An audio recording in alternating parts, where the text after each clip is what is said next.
Welcome to the walkthrough for the frequently made mistakes for assignment 2A. First, as always, please make sure you document your code thoroughly. It's not enough to write the code, you have to also explain to me what it is you think you're doing. Also, please make sure to address my comments from earlier assignments. In particular, as we'll see below, there were some mistakes that were in assignment 1A in terms of the acquire, Palantir, and gaze method that somehow found themselves creeping into assignment 2A. So make sure you fix those problems, and if you have any questions about my comments, don't hesitate to come and ask me during office hours or post questions on Piazza. Let's now take a look at some of the actual code problems. So here's an example of a syntax issue where you want a list of futures to being callables, not a list of futures. So future is a generic type, so make sure you use the proper syntax for this here.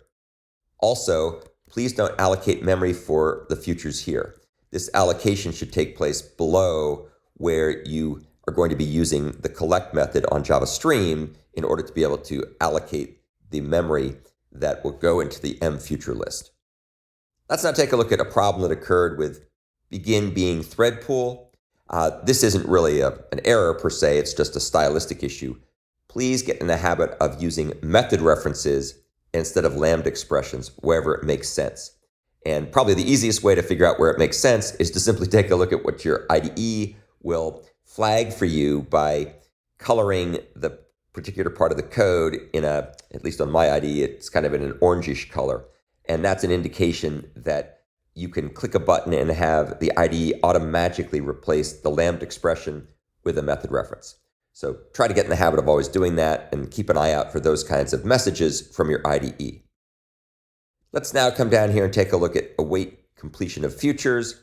This code has got some problems because it needs to be calling the get method on the result return from rethrow supplier. Rethrow supplier is a very cool exception utils method that does what's called exception laundering, and it's going to convert the get method called on the future to not use checked exceptions, but instead to use runtime exceptions.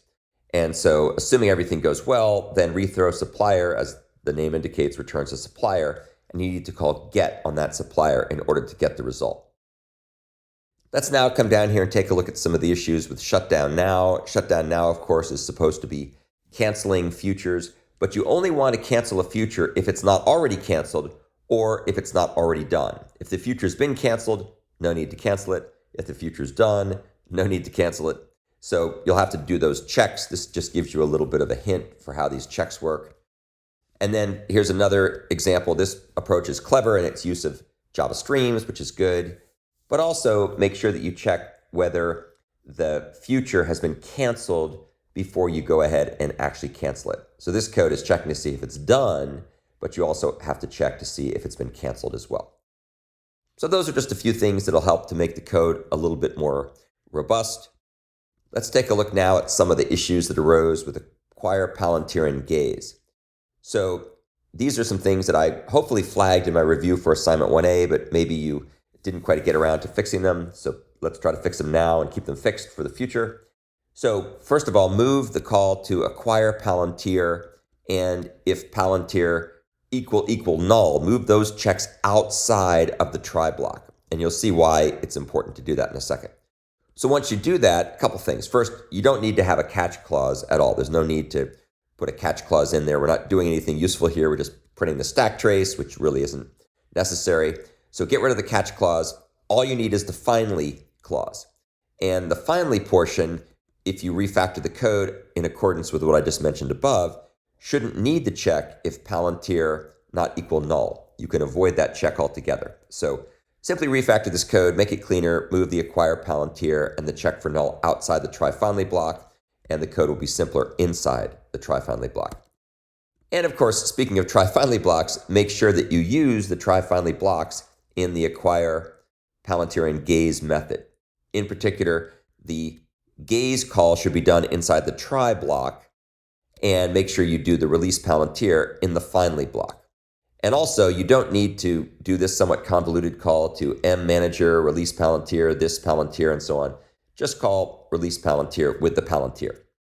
Very simple, very convenient. It's just a helpful accessor method that wraps up that other low-level logic.